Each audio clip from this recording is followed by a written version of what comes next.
Dun-dun-dun-dun-dun, Shoach World.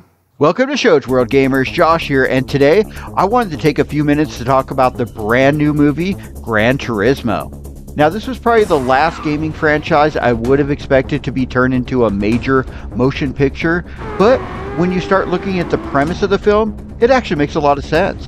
The movie goes in a different direction than most other gaming movies that tell either the story being told in the game or a similar story using those characters.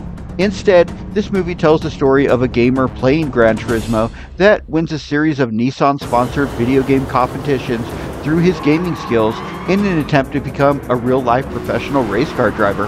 And I know that sounds kind of cheesy, right? Well, apparently this is actually based on a true story.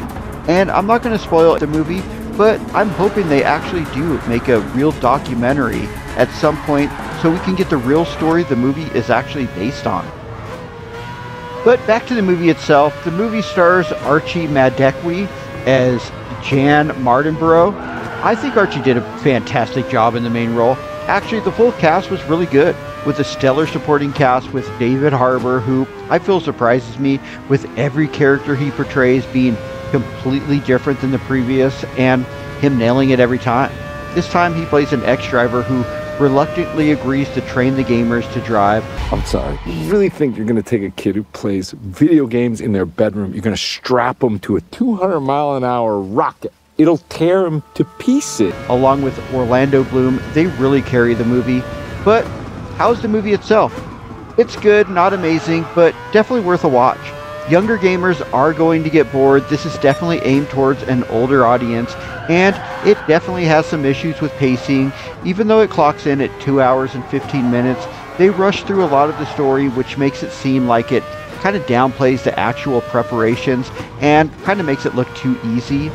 And that online qualifier where he supposedly was competing against the best Gran Turismo players in Europe, I mean, was that an expert from Billy Mitchell's autobiography? Because, well, that was just pretty awful.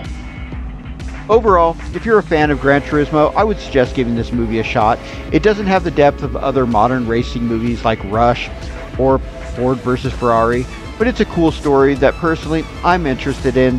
Even after watching this movie, I want to learn a lot more about it. The racing scenes are fun, but a little few and far between.